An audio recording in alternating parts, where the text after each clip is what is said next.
Mama, I know say e no easy.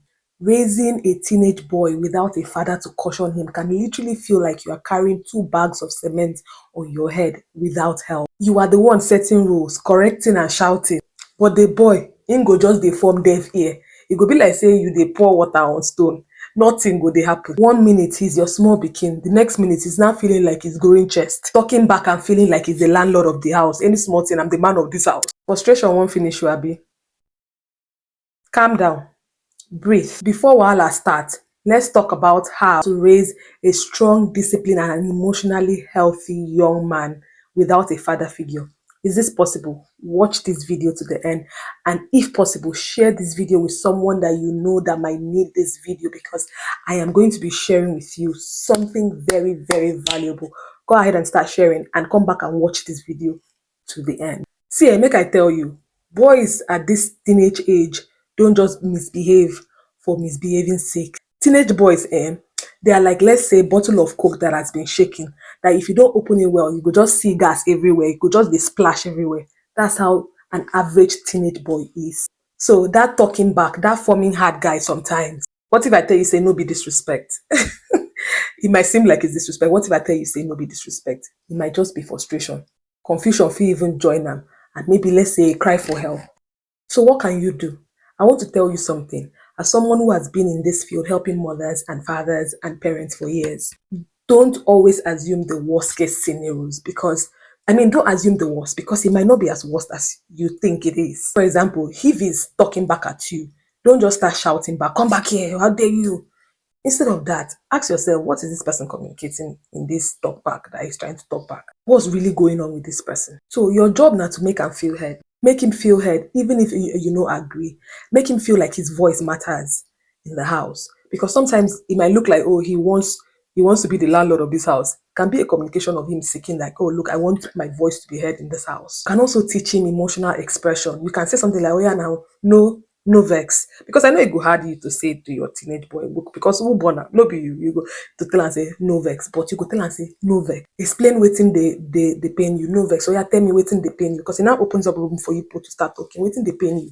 I wan know wetin be that thing wey dey pain you. Talk to me, because the truth is, boys need to know that emotions are not only for girls. Because if he no learn how to express himself now wahala e go be for later. So make I tell you how you fit set boundaries without coming off like you dey fight, like say you dey punch or you dey exchange word, because you don't want to see yourself in a position fighting or exchanging power struggles with your teenage boy. It comes off somehow, right? So you don't want to see yourself in that position. So how you fit set boundaries without fighting? Boundaries is the most important thing when it has to do with teenagers. Because if you no set ground rules now, it go reach time where we say your own pikin go dey come tell you say, mommy abeg shift. So let me tell you one thing that you don't know about boys. They respect strength wrapped in love. So they want to see you strong, but also they want to see strength wrapped in love. Like where we say you are not showing that, oh, that you don't love them, or you're not being too critical, but you are showing strength, you're showing firmness, and you're still showing love. Somewhat that if you're too soft, he will take you for a ride. If you're too harsh, he go rebel. So how you go feel balance am? I go show you. This is how to set boundaries that will stick. Be firm, no dey fear. We no dey fear here. Be firm. Instead of you must obey me, you go say something like, in this house we respect each other. You know what? You go follow the rules. No make empty threat. Take it from me. If you say something like, if you miss curfew, no phone for you for 1 week, stand by am with your full chest. Most importantly, lead by example. Because when you talk back or when you scream or yell at him, he learns that that's how to answer.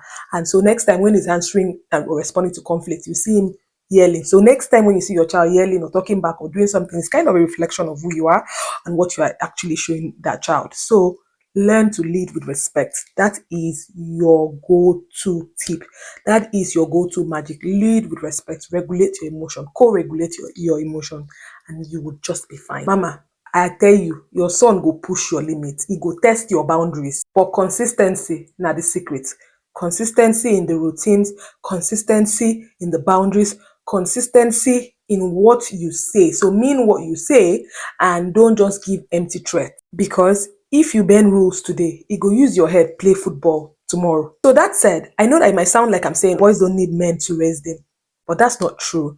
If you don't have a father figure in your life or in the life of your child, you can always find a way to bring in father figures for him to emulate, because you know why that this kind of thing they important. You get why boys, they naturally listen to men, because you see that sometimes you find out that most times you find out that boys are tilting towards respecting and listening to men more. But if papa no dey, e no mean say your son no go fit get strong male influence. Who be the man wey dey around in life? Say uncle, pastor, say like a coach, a teacher, a mentor in school, or someone that is constantly seeing there's a male figure that is constantly relating with. Now your job to connect him to good role models.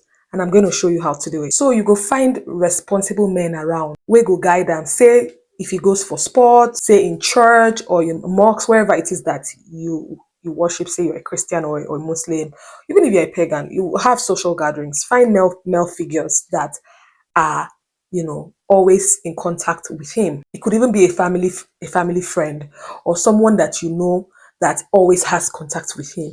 That way you can start kind of bringing him together with those people to model what it means to have a male figure in their life and also influence them. Another thing that you can do is to help him learn how to discipline himself with structured activities, say like martial arts. I'm not a fan of it, but these are the things that men and teenage boys like. Football or leadership groups, it could be in church, but push him out there to start, getting onto leadership position or to take the lead easily. Because even if no male role model day for real, you too can stand your ground and teach him what it means to be a man, even if you don't have like a proper, male figure around to guide him. You can stand your ground. So no worry, because now you be the biggest influence in your son's life, male figure or not. So maybe we talk about why communication is so important in this whole puzzle. Because if you notice, a small pikin wey been dey gist you everything before go just start to lock up, you go just withdraw. I mean, na normal, but you got to be smart, because sometimes teenagers go just won't go into their shell. It's quite normal, but you have to be smart. You can leverage on that. One of the things you want to do is to keep your son talking. You have to leverage on casual moments, your dinner. People are just chilling on the sofa or just watching TV together or just doing something very casual. Most of the time, they will not open up during serious conversation. It's when it's during those seemingly unserious period or moments that they will open up. Say, for example, now just the inside car, just they talk about different things. Could just be when people are watching football. Another thing where you don't want to do, not to judge them. So don't even be judgmental and critical. Don't be. If him tell you say him friend dey misbehave, no start lecture. No start lecture. Just dey listen.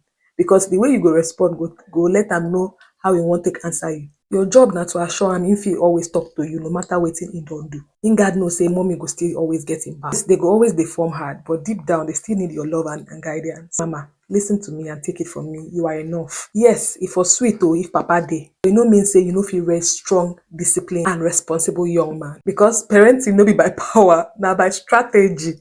And everything for this life get strategy. Even parenting get strategy. Na by wisdom, and most importantly, na by love, which you get. If you don't tire to do am alone, you don't have to do it alone. Come join us for Raised Parent Academy. Click the link in my description if you're watching on YouTube. Click the link in my comment section if you're watching on TikTok. Don't do this alone if you're a single mother.